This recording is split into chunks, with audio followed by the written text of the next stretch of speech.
এই অন্তর্বর্তীকালীন সরকারের অন্যতম একটা ব্যর্থতা হচ্ছে তারা এই ফ্যাসিস্ট কাঠামোর সাথে সরাসরি সম্পৃক্ত যেই ব্যক্তিরা ছিল তাদেরকে উচ্ছেদ করতে পারেনি। আমাদের বিচারিক যে প্রক্রিয়ার দৃশ্যমান অগ্রগতি, এই বিষয়গুলো যদি পিছিয়ে যায় প্যারালালি এটা নির্বাচনের উপরও প্রভাব ফেলবে এবং নির্বাচনে পিছিয়ে যেতে পারে।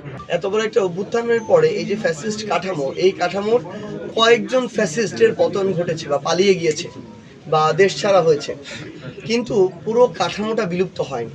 এখন আমাদের আসলে লড়াইটা ওই কাঠামোটার বিরুদ্ধে, এবং ওই কাঠামোর নিচের লেয়ারের অধিকাংশ মানুষ ওই জায়গায় আছে। তারা প্রত্যেকটা সময় আপনি যখন এটা পুনর্গঠন করতে চান, সংস্কার করতে চান, আপনি যখন লাল ফিতার দৌরাত্ম্য বন্ধ করতে চান, তারা প্রত্যেক সময় এখানে বাধা হয়ে দাঁড়ায় এবং এই বাধা দেওয়াটাকেই তারা তাদের সফলতা মনে করে।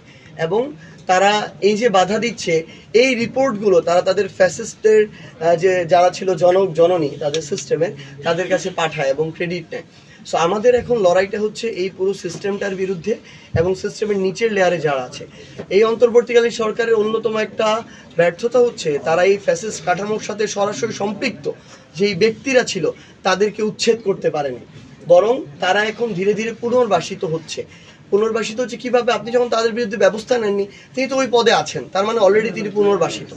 সো আমাদের আসলে এই লড়াইটা দীর্ঘ এবং এটা চালিয়ে যেতে হবে, এবং আমরা অনুরোধ করব সকল রাজনৈতিক দলকে তারা যেন, ইভেন এটা এনসিপি এর মধ্যে অন্তর্ভুক্ত। আমরা যখন এটা বলি অনেকে শুধু বিএনপি মনে করে নেয়, অনেকে শুধু জামাত মনে করে নেয়। আমরা মনে করি সকল রাজনৈতিক দলের এটা দায়িত্ব তাদের জায়গা থেকে যে কোনো সিস্টেমে কোনো কিছুর বিনিময়ে, যে কোনো কিছুর নেগোসিয়েশনে যেন কোনো ফ্যাসিস্ট কাঠামোর সাথে সম্পৃক্ত ব্যক্তি বা প্রতিষ্ঠান প্রশ্রয় না পেয়ে যায়।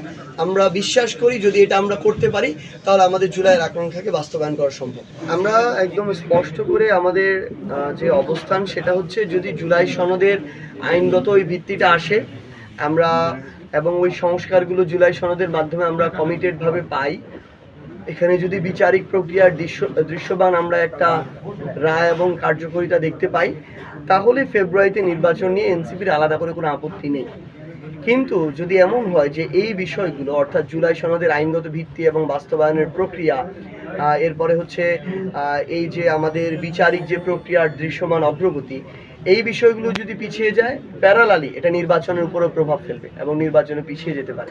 তো আমরা অন্তর্বর্তীকালীন সরকার সহ এই বিষয়গুলোর সাথে সংশ্লিষ্ট যারাই আছেন তাদের কাছে আহ্বান করব যে এনসিপি নির্বাচন পিছানোর এই মানসিকতা ধারণ করে না, কিন্তু ব্যাপারটা হচ্ছে জনগণের সকল আকাঙ্ক্ষাকে উপেক্ষা করে যদি নির্বাচন কেন্দ্রিক চিন্তা হয়, এনসিপি সেই আকাঙ্ক্ষাকে সায় দিবে না, সেই চিন্তা ভাবনাকেও তাদের জায়গা থেকে একমত হবে না সেটার সাথে।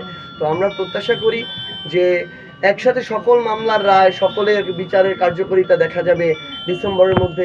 এটা খুবই টাফ, কিন্তু যারা এই গণহত্যাগুলোর সাথে সম্পৃক্ত, এই মানুষগুলো শেখ হাসিনা থেকে শুরু করে কামাল, আরাফাত থেকে শুরু করে যারা ছিল, এরকম 50-100 জনের যদি আমরা রায় এবং তার কার্যকারিতা দেখতে পাই, তাহলে আমরা মনে করব বা একটা বিশ্বাস তৈরি হবে যে পরবর্তী ধাপে এগুলো এগিয়ে যাবে। তো আমরা মনে করি যে এটা টোটালি ডিপেন্ড করছে তাদের যে পারিপার্শ্বিক যে শর্তগুলো রয়েছে এই বিষয়গুলোর উপরে। অন্তর্বর্তীকালীন সরকার যদি তাদের জায়গা থেকে একসাথে এটা ক্যারি করতে পারে, আমাদের এক্ষেত্রে কোনো আপত্তি থাকবে না।